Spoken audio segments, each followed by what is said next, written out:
모두 합장하시기 바랍니다. 행복 시작 불행 끝.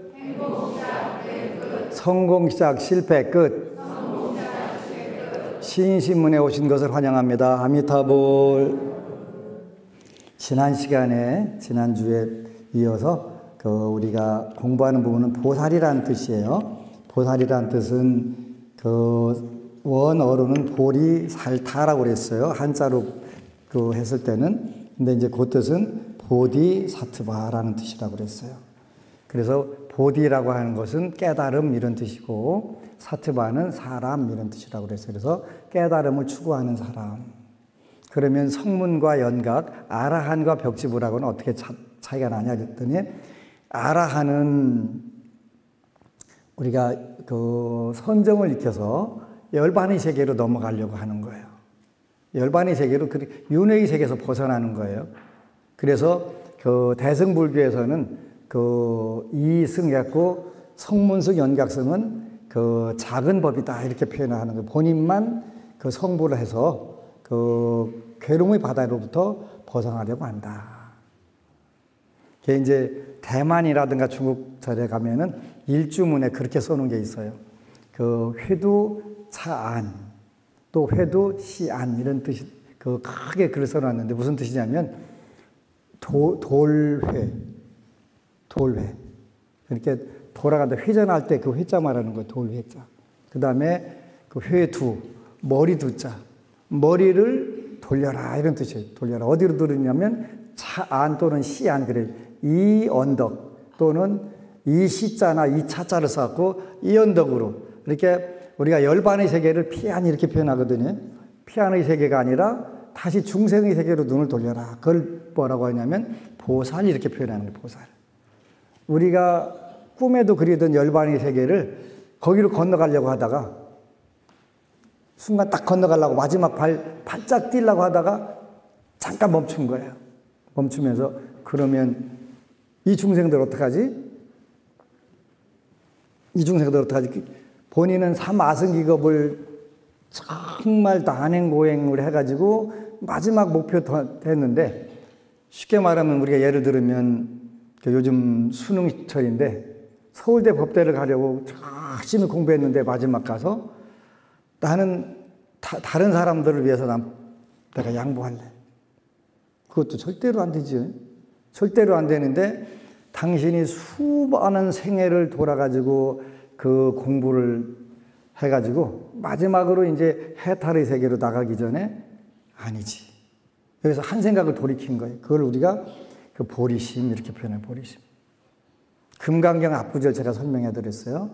수보리 존자가 아침에 일어나서 가사를 둘러매고 바루를 들고 사위성으로 들어가서 밥을 차례로 빌어서 와서 드시고 발 씻고 자리에 앉으셨다. 요 구절을 보고서 수보리 존자가 이제 마지막 해탈의 경계로 탁 넘어가려고 하다가 어느 날 여태까지 수없이 그 모습을 반복했었는데 그날은 그게 다르게 보였던 거예요.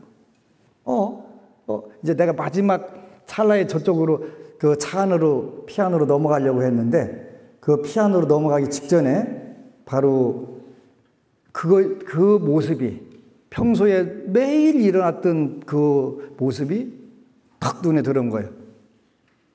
아, 보살. 이거구나 하고서 그걸 다 깨달고 보니까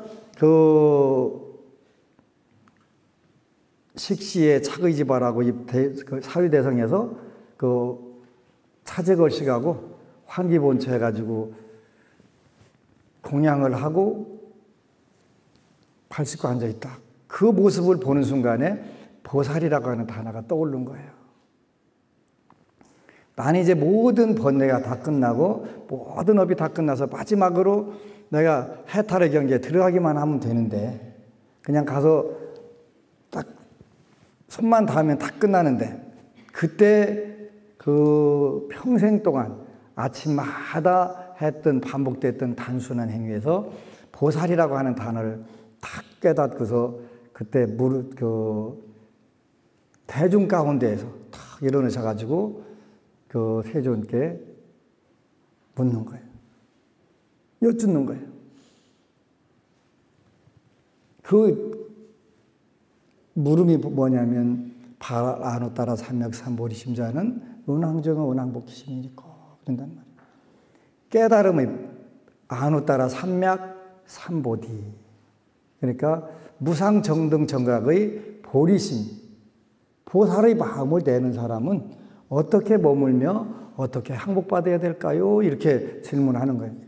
여태까지 수없이 아침, 매일마다 아침 먹었는데 그때마다 했던 반복된 그 모습에서 전혀 눈치채지 못했던 보살도가 거기에 다 들어있다는 걸 탁 깨닫는 순간에 그 질문하신 거예요. 그러니까 석가선생님께서 이렇게 머물고 이렇게 항복받는 것이다, 이렇게 대답을 하시는 거지. 그렇게 대답을 하시는 거예요. 이렇게 머물고 이렇게 항복받는 것이다. 부처님은 삼계의 가장 높으신 세존이시고 사생의 자보이시고 위대하신 분인데, 이분이 아침 밥을 빌어다가 드시고 발 씻고 앉아 있는 모습을 보면서 보살을 딱 떠올린 거예요. 지난 우리 BTN에서 제주 절로 가는 길에 오셨던 법우님이 한번 그 약천사라는 절 지하에 가니까 그 그림을, 그 탱화들을 전시를 하더라고요. 근데 저한테 질문을 하는 거예요. 탱화를 잘 보게 되면 저희는 신중탱화라고 하는 탱화예요. 신중탱화는 화엄경에 나오는 104위의 호법신장들, 104위의 호법신장들을 그린 그림이에요. 근데 잘 보면은 전부 다 그 분화를 잘 다 신으셨어요. 신발들을 좋은 걸로 신으셨어요. 여기에는 후불탱화가 없는데, 그 후불탱화가 없는 대신에 그 석가모니 부처님과 네 보살님들이 양말도 안 신으시고 신발도 안 신으셔서 다 맨발이에요. 그걸 물으시는 거지. 왜 불보살님들은 탱화나 맨발이시잖아요. 발가락 다 보이시잖아요. 뭐 그 당시에 발가락 있는 양말은 신으셨을 리는 없을 것이고, 그잖아요. 그걸 물으는 거, 그지? 거기는 여러분들도 이제 대답해 주세요. 두 가지 의미가 있어요. 하나는 물론 인도뿐만 아니라, 인도는 뭐 별 없는데 미얀마라든가 스리랑카 같은데, 태국도 마찬가지로 법당 안에 들어가려면 무조건 맨발을 해야 돼요. 양말도 신으면 안 돼. 근데 여름이라 굉장히 따뜻해요, 모래가. 그래서 그 왜 사막에 가니까 벌레가 딱 이렇게 팔 들었다 이렇게 하는 거 있잖아요. 그렇게 빨리빨리 해야지 그러자는 발바닥 이거예요. 거기는 익숙해져 갖고 전부 다 그렇게 하는데 우리는 그게 안 되잖아요. 그래서 일단은 그게 부처님 당시서부터 내려오던 전통이에요. 그런데 석가모니 부처님 때만 그런 게 아니라 과거 부처님 때도 전부 이렇게 전통으로 내려온 거예요. 그러니까 당연히 맨발로 들어가는 거예요. 알라스카에서는 안 돼요. 캘거리에서도 안 되고, 거기는 춘대니까. 한국도 안 되잖아요. 그죠? 그게 이제 현실적 환경상으로 첫 번째 그 문제예요. 두 번째로는 부처님의 법도로서는 뭐라고 그랬냐면 회두찬 그랬어요. 우리가 열반으로 향하는 우리의 모든 관심을 정말 지긋지긋해서 더 이상 윤회하고 싶지 않아. 다시는 사람 몸이든 뭔 몸이든 안 받고 태어났으면 좋겠어. 그래서 나는 정말 사바세계는 절대로 다시 올 수 없어. 떠날 거야 이랬는데, 아니지. 그러면 이중생들 어떻게? 그래서 부처님 극락세계는 아미타불의 몸과 극락국토, 그게 둘이 아닌다는 뜻이 되는 거예요. 양말이라든가 신발을 안 신었다는 뜻은 대지와 부처님, 대지와 보살은 하나다, 그런 뜻이 되는 거예요. 그걸 뭐라고 표현하면 신토불이, 이렇게 표현하면 신토불이. 그런 뜻이 들어있어서 전부 다 맨발로 이렇게 불보살님들은 다 하는 거예요.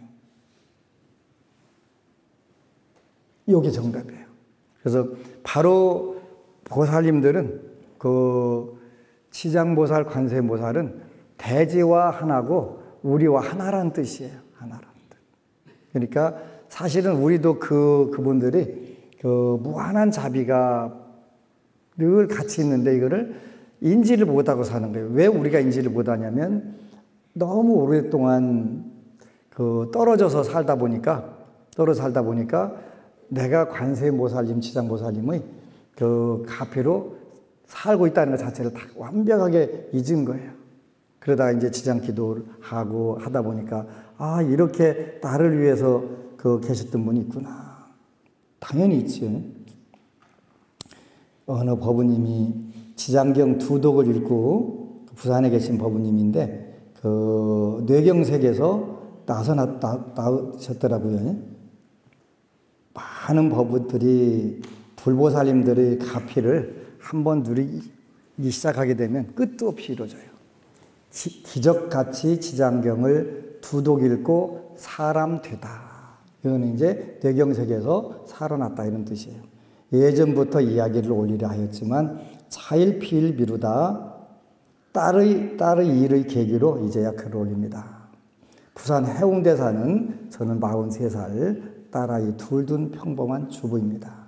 내 동맥류 증세로 1차 시술후 뇌경색이 왔었지만 마비 증세는 없었고 언어에 살짝 힘듦이 있었으며 차츰 시일이 지나 괴차 후 1년이 지난 작년 12월 25일에 2차 재발로 또 시술받았고 검사차 병원에 간 것이 약 3, 4개월 동안 중병 환자로서 기저귀 차고 살았으며 혼자 양치질은 물론 일어서지도 못할 지경까지 심한 상태였으며 말도 버벅거리며 못하고 중환자실서 말도 못해 겨우 버튼 호출기로 간호사를 불렀습니다. 펄펄거리고 돌아다니던 것이 이제 끝났구나. 잘하던 운전은커녕 넋놓고 눈물로 살았었습니다. 끝난 인생이라 생각하면서 말이지요. 아프기 전 작년 남편 사업이 잘 되길 기원차 신우 따라 절에 갔었고 부처님께 등을 올렸으며 저는 철없이 쓰고 편하게 살기만을 기도해서 제발 돈 좀 많이 벌게 기도해 주세요 했더니 오히려 그 절 스님께서 저울을 보고 지장경을 100일간 읽고 남편 보고는 108배를 100일간 하면 하는 사업이 잘 되리라 하셨고 저는 속으로 혹 때려갔다 혹 하나 크마하게 붙이고 온 그 마냥 투덜대며 돌아왔지요.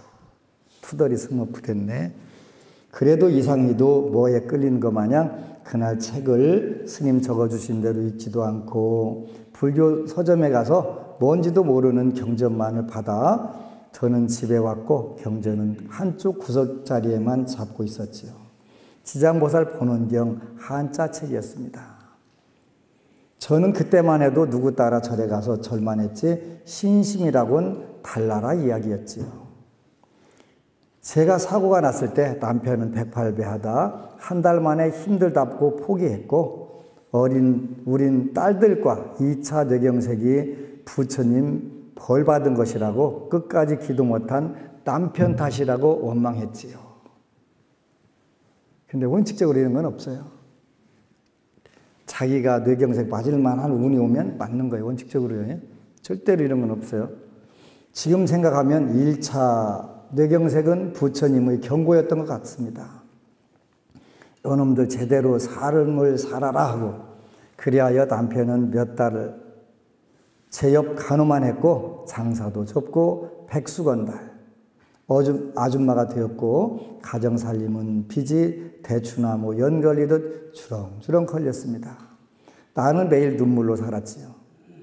매일 눈 뜬다는 게 싫었고 사는 게 의미가 없었으며 젊은 나이에 이게 무슨 일인지 막막한 삶이었지요.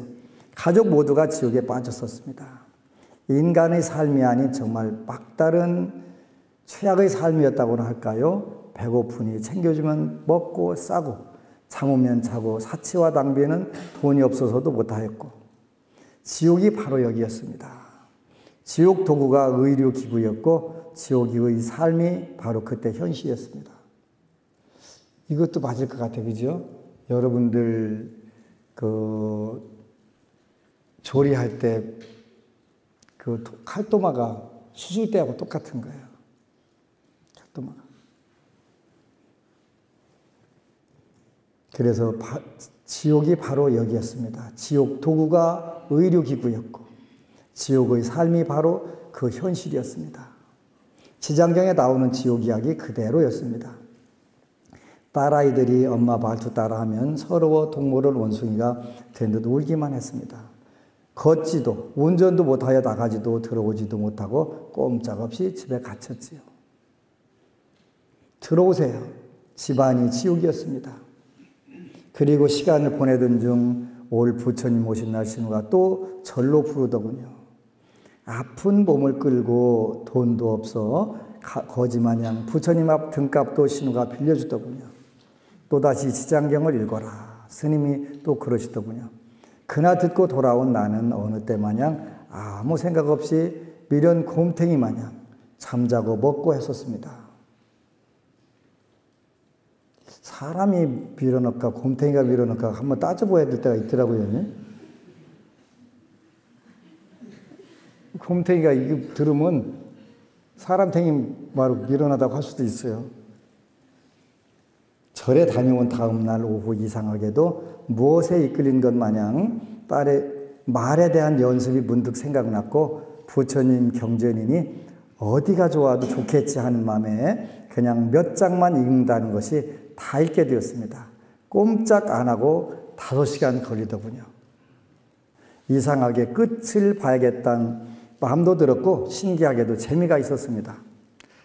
우리말이 아닌 한자로 된 글이다 보니 내가 꼭 전설의 고향 주인공 같기도 했고요. 그때만 해도 한글 경전이 있는지도 몰랐지요. 대단해요. 우리 부자들이. 이런 것 길까지 모르니까 얼마나 대단한 거예요. 그지? 다행이에요. 그래도. 한글 경전이 있다는 거 알았으니까. 그때만 해도 한글 경전이 있는지도 몰랐지요.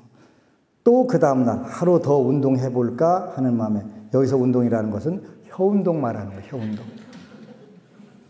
하는 마음에 혼자 소리내어가며 한독 5시간가량 걸려 다 읽게 되었고 지금은 1시간 20분이면 읽습니다.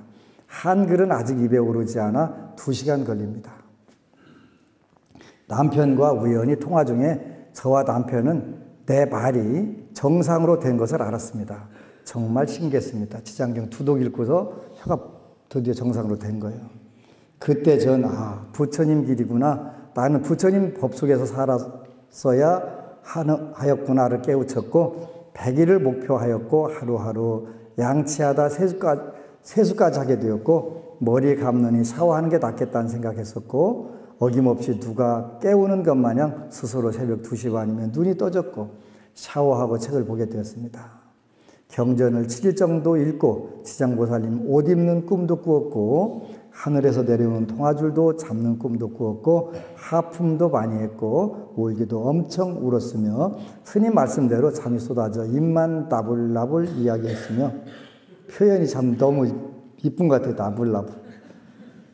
그 이후엔 미친 듯이 동네방네 절을 돌아다니며 부처님께 쌀, 향, 돈 공양하러 다니다가 바빴고 하루 기도 한독과 절에 다니며 공양하러 다녀와 또 지장정근 1000번을 점심 저녁 미친 듯이 하게 되었습니다. 지금 생각하면 제가 이렇게 부처님 지장보살님 사랑하려고 그랬나 봅니다. 그리고 100일을 마친 후에도 내 목숨, 내 삶을 다시 주신 부처님 외면하면 안 된다는 마음이 생겼고 죽을 때까지 내 힘 될 때까지 이 경전을 손에서 놓지 않겠다고 마음먹었으며 병원서 나온 보상금으로 이 경전을 100권 찍어 나처럼 힘든 사람들과 나눠보고 싶은 마음이 생겨 각 사찰마다 모두 전달하게 되었습니다. 그러고 도대체 글을 읽으며 무슨 말인지 모르겠다며 그냥 부처님께 보답하는 마음으로 이 글을 읽을 터이니 들으시는 분들은 들으실 터이고 해탈하실 거니 그냥 나는 읽기만 하겠습니다. 라고 100일간은 글이 뜻도 모르고 읽었습니다. 돌아가신 엄마도 천상 가시길 빌며. 한문 본 읽은 거예요. 그런데 2배로 공부는 했습니다. 누가 물으면 뜻을 알아야 남한테 이렇다 할 부처님 공부 중이다 이야기할 자격이 있으며 체면 또한 섰으니까요. 그래도 부처님 가르침이니까요. 꼭 경전 읽을 때면 누군가 다들 듣고만 있는 것 같았고 제가 선생님이 된 기분이 들고 학생들이 기다리니 선생님이 공부 안 시키면 안 된다는 생각밖에 들지 않았었습니다. 이것도 아주 특이한 부분인 것 같아요. 그래서 잠시 1박을 하든 어디를 가더라도 책은 옆구리에 끼고 있으며 도대체 때론 내가 생각해도 이건 내가 아닌데 라는 생각이 들면서도 눈만 뜨면 경전과 법안스님 책들이었습니다. 여기서 법안스님이라고 하는 분은 대한민국에 여럿이 있는데 저를 말하는 거예요. 술 마시고 노래하고 사치스럽고 놀기 좋아하고 했던 나였는데 이제는 그 많던 친구들과 또한 사라지고 연락이 없어졌고 술 마시고 노래하고 사치스럽고 놀기 좋아하던 그 친구들은 그런데 지금은 공부만 합니다. 지금은 그냥 공부가 좋습니다. 그래도 좋습니다. 내 삶이 바뀌어서. 부처님 가피가 또 있었던 거지요. 그 다음날 스님 법문을 밥 먹다 우연히 듣게 되어서 차츰 인터넷으로 찾아보고 들어갔고 스님 법문을 접하였고 기도 방법에 대해 알게 되었지요. 그런데 이상하게도 누가 가르쳐주지 않은 것이 스님 말씀과 똑같이 내가 하고 있는 거였습니다. 그래서 스님 법문만 보고 책만 봤지요. 길을 가도 한 길만 가고 편법은 모르는 터라. 만선공덕회도 알고 법안 스님을 알았으며 법문 알아듣게 알려주심에 감사히 생각해 만선공덕회에 작지만 군부대 초코파이 보내시는데 보태시라고 돈도 몇 달간 보내고 있습니다. 남편 급여일마다 욕심 많던 제가 변해갑니다. 저는 제자리에서 초코파이도 사놓고 먹으며 경비실 아저씨와 고생하시는 분들만 보면 저도 그냥 나누어서 같이 먹지요. 스님 따라 저 또한 초코파이 보시라 한 것입니다. 정말 잘 때 액자가 너무 갖고 싶다라고 꿈만 꾸고 침만 삼키며 지낸 지 몇 달이 지났었는데 어느 날 우연히 남편이 전날 마신 술 냄새가 싫어 다투게 되었고 지장경을 읽은 즉시 음식, 잠자리 모든 게 가려졌고 신기할 따름입니다. 누가 들으면 절로 술가 준비하는 사람 마냥 보이고 머리 몇 번 손대니 이상해졌다, 너무 빠진다 이러지요. 길에 누워있는 바퀴벌레마저 가엽게 보이더군요. 전 이제 모기도 안 죽이게 되었습니다. 제가 도망다니지요. 괜찮은 것 같아요. 아침에 다투고 해운대 청사포 바닷가를 보며 차 안에서 지장경을 읽었습니다. 기도했고 끝나고 나니 그 시간이 아침 9시가 못 되었는지라 집에 가긴 싫고 우연하게 폰에서 네이버에 절하고 친 게 지금도 여러분들이 음성인식 절하면 절이 나오잖아요. 절. 달맞이 안심정사가 나와 찾아가니 차로 3분 거리였습니다. 그날이 월요일이었고 안심정사 부처님들을 뵈니 어찌 그리 눈물이 나든지요. 이 느낌 참 묘합니다. 내 집처럼 편안한 느낌이 참 좋았습니다. 그래서 이제 쭉 나와요. 그리고 이제 남편분이 그것도 하여튼 꿈꿨는데 저를 미리 본 것도 나오고 또 따님이 그림을 그리면 그게 현실이 이루어진대요. 남편이 이제 마트에서 다니시는데 그 팀장이 마이크 잡고서 이렇게 이제 하나 봐요. 근데 따님 그림에 마이크 잡고 이렇게 하는데 그게 이제 그렇게 7개월 됐는데 진급을 한 거예요. 5년, 10년 된 분들도 많은데 먼저 진급을 했더구만요. 그리고 이제 드디어 지장경 21도 가고서 그 대박 났다고 같이 오셨더라고요. 마트 입사 7개월 만에 5년, 10년 차 경력자들을 뒤로하고 팀장 승진을 했습니다. 월급도 올랐지요. 진짜 기적이 아닐 수 없고 맨날 전쟁이던 집안 분위기는 조용해지고 서로 양보하고 배려하는 분위기로 바뀌었습니다. 이렇게 쭉 하면서 이제 계속 좋은 일들이 일어나는 거예요. 그 다음에 이제 아이들 용돈도 다 없애고 부처님께 소원을 빌든지 착한 일 3가지를 하든지 그래야 용돈을 지급했습니다. 이거 좋은 작전이에요. 여러분들 필요하면 쓰세요. 하여튼 지장경을 한독하면 큰딸은 중2라 지장경 한독하면 필요한 큰돈과 외출, 주말 외박을 지급하게 되었고 본인 노력에 의하여 모든 것들이 풍족한 것을 부처님께 귀토록 가르치게 되었으며 따라주니 고맙고 감사하죠. 이게 자녀들 교육까지도 이렇게 참 잘하시는 거예요. 딸아이 한지가 그림을 그리면 꼭 그 일도 이루어집니다. 마트에서 아빠가 일한다고 마이크 잡고 잡는 그림 그리고 지장보살님도 우리 집을 지켜주신다고 하늘에서 지켜보고 있다고 그리고 엄마는 포도 딸기 먹기 좋아한다 혼자 생각해서 그림 그리면 당연히 하늘에서 지장보살님께서 지켜보고 있는 그림이었습니다. 그러면 생각지도 않게 제가 그것을 누구에게서 얻어 먹게 되고 지금은 아빠가 진짜 마이크 잡고 일도 하지요. 정말 불가사의합니다. 이젠 웃으며 돈비가 내리는 그림 좀 그리라 할 정도입니다. 응용력도 뛰어난 것 같아, 그지? 어딜 가나 막힘이 없고 방해꾼 없으며 항상 먹을 것이 떨어질 때면 꽉꽉 차는 냉장고며 돈 떨어져 내일 공과금 무엇을 내야 하는데 걱정하면 돈 빌려줄 사람이 생각지도 않고 저녁에 전화 와서 해결되고 많이 지출한다 싶을 땐 부처님께서 알아서 브레이크를 걸어주십니다. 진짜 잘하는 것 같아요. 전 그걸 합니다. 그래서 행복합니다. 너무 좋은 글들이 계속 나오는데 인터넷 들어가서 잘 보시고 하시면 돼요. 그래서 이제 여러분들이 불교를 믿으니까 이제 궁극적으로는 여러분들 자신부터 일단은 괴로움에서 벗어나야 되는 게 가장 중요한 거잖아요. 그래야 그 체험을 통해서 남들에게 권유를 할 수가 있고 정확하게 잘 인도를 할 수가 있어요.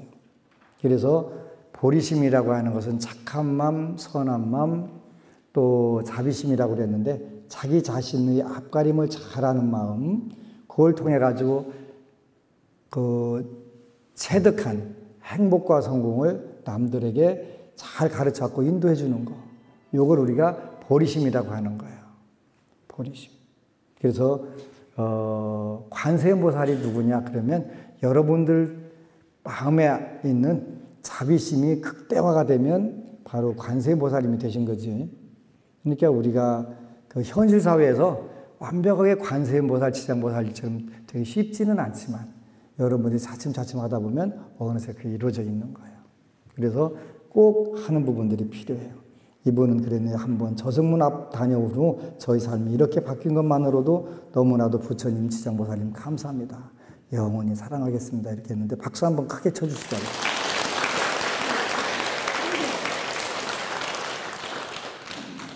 그래서 이렇게 머물고 이렇게 항복받아라 하는 것은 여러분들이 탐내고 성내고 어리석고 교만한 그런 마음들을 항복받으라는 뜻은 아니고요. 금강경에서는 바로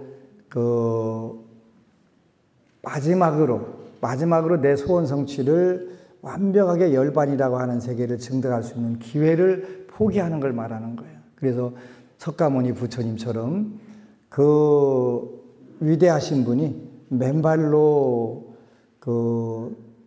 성중에 들어가서 밥을 빌어 먹으시 안 해도 되는 분이 밥을 빌어다가 드시고 중생들을 위해서 차례대로 7집 공양을 받으시러 가는 거예요. 그 중생들이 복의 인연을 맺어가지고 잘 살게 하기 위해서. 부처님은 안 드셔도 살고 아무 문제 없는 분이에요. 그런데도 그를 전부 오로지 중생들을 위해서 복의 인연을 맺어주려고. 그래서 이러한 위대한 분을 우리가 믿고 배우고 하면서 그거를 모르고 산다면 잘못 사는 거예요.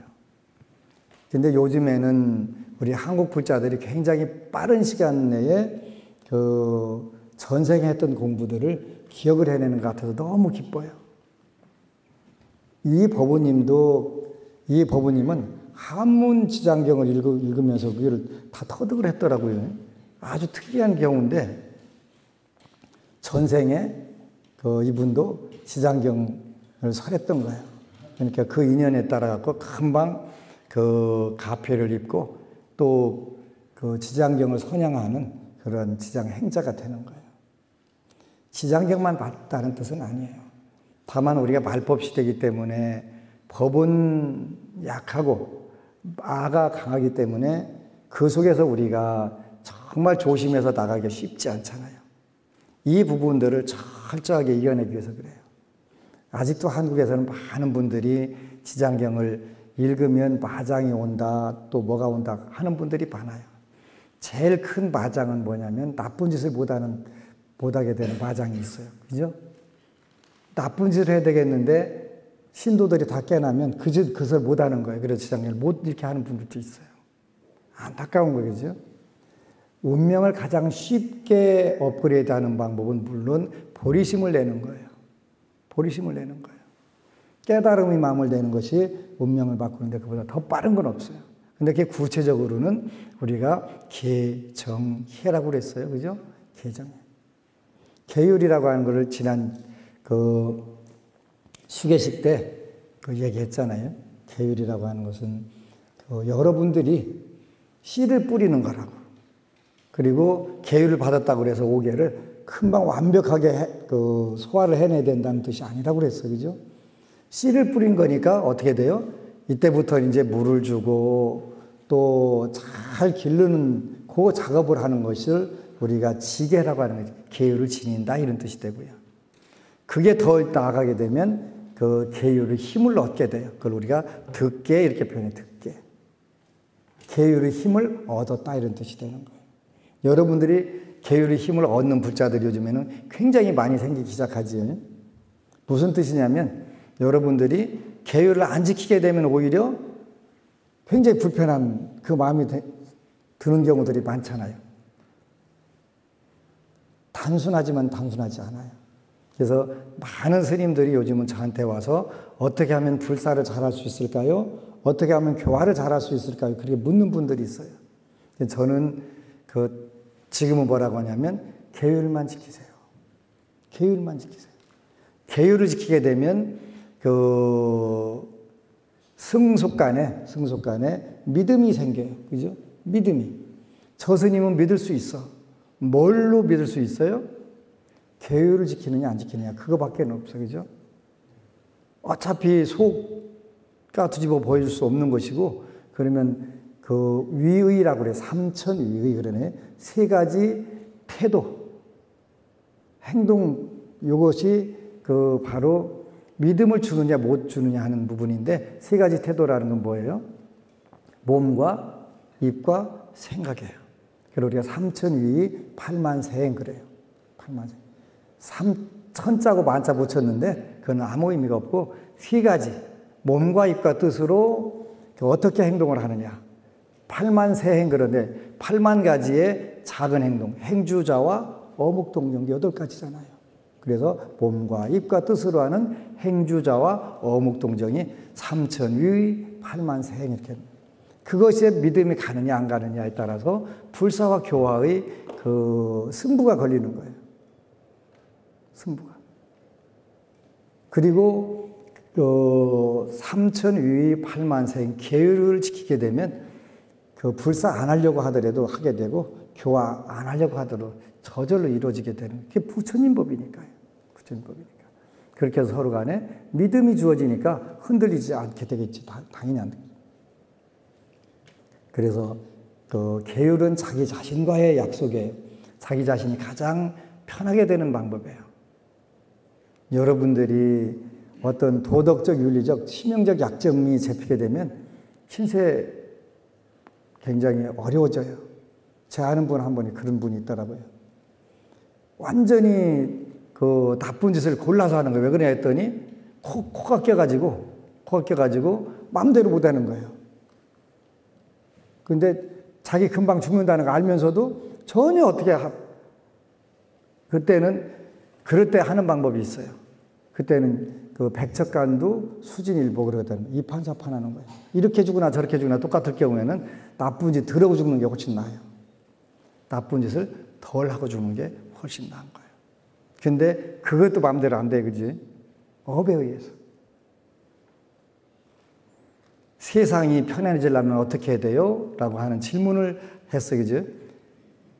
안개. 세상이 편안해지려면 어떻게 해야 될 때는 심청정하면 된다 그랬어요. 마음이 청정해지면 된다.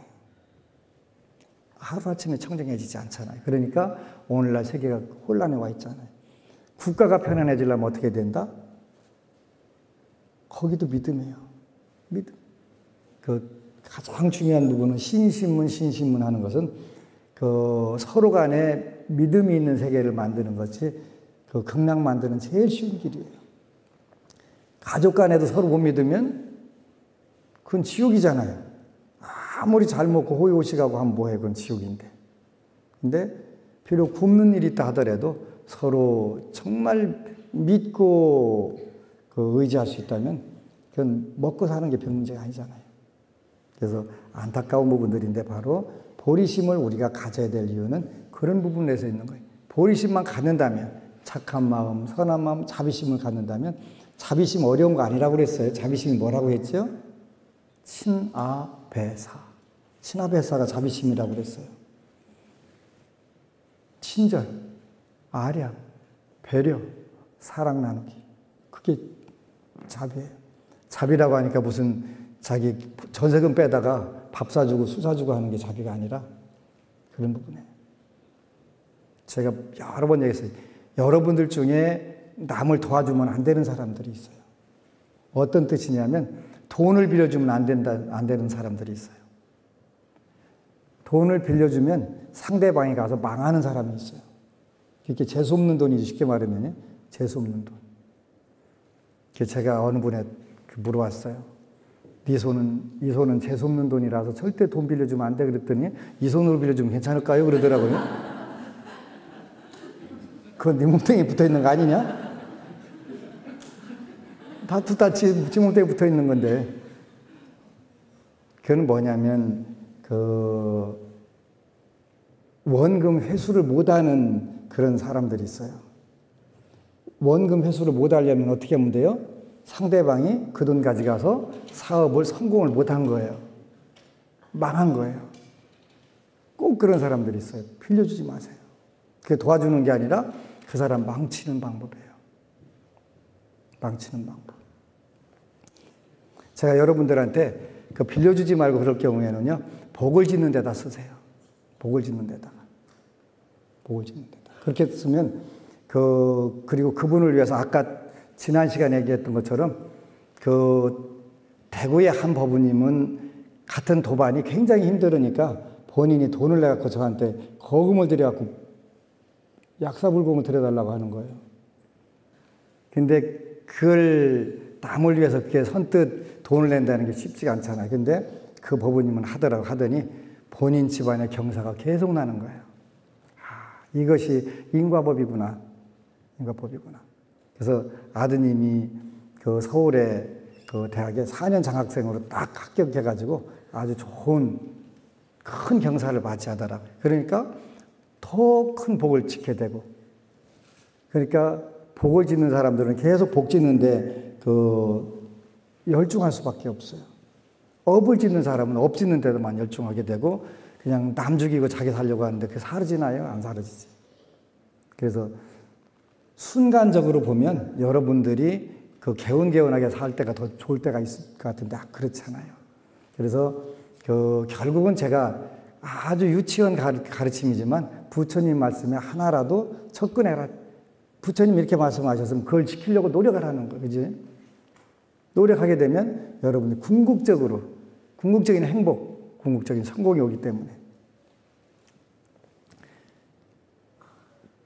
관세음보살님은 그 여러 모양으로 여러분들에게 와요.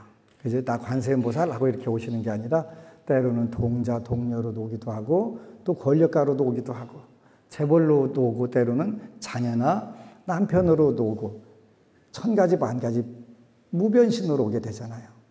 그때 이제 우리가 기도를 하다 보면 더 열심히 그를 잘 헤아려 봐야 될 필요들이 있어요. 그래서 그런 때 이제 그래서 매사 그 결국은 그 신실되게 사는 방법밖에 없지. 살면 돼요. 여러분 손해 날 것 같은데 손해 안 나요. 절대로 손해 안 나요. 그리고 어차피 어떤 것도 여러분들이 여러분 소유물은 못 가져가는 건 확실해요. 그거를 뭐로 어떻게 하라고 그랬어요? 복으로 바꾸라고 그래요. 복으로. 복으로. 복으로 바꾸면 그거는 세세생생 가지고 갈 수 있다고 그랬어요. 좋은 인연을 잘 맺어주는 거예요. 맺어주는 거예요. 그래서 그거 하면 되니까 그 여러분들이 그 보리심을 내는 거예요. 그래서 그 때로는 내가 하기 싫은 일도 그 귀찮은 일도 좀 하고 또 생색나는 일 물론 좋은 건데 생색도 적절하게 잘 내라고 그랬죠. 얘기 안 알아주니까 생색내가면서 잘 알아주기를 바라고 옆구리도 찔러갖고 절도 받고 그것도 필요한 거예요. 여러분들이 스트레스 받는 것보다는 그게 훨씬 낫다는 뜻이에요. 그래서 꼭 그렇게 해서 그 불교를 믿으면서 여러분들이 하루하루 살판 나는 부분들이 꼭 만들어야 돼요. 하루 여러분들이 살았으면 꼭 하루 사는 만큼 더 좋아져야 돼요. 근데 좋아지는 방법 물어야 돼요. 그죠?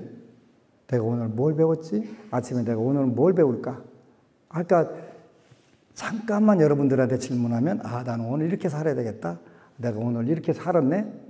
난 이걸 배웠네? 늘 나는 오늘 뭘 배웠나? 묻는 거예요. 잠깐이면 여러분들 운명이 정말 재밌겠대요. 그래서 그 하루가 마칠 때쯤이면 나는 오늘 무엇을 배웠나? 한번 생각해 보는 거예요. 꼭 그러시기를 축원합니다. 아미타부. 그리고 여러분 사랑합니다.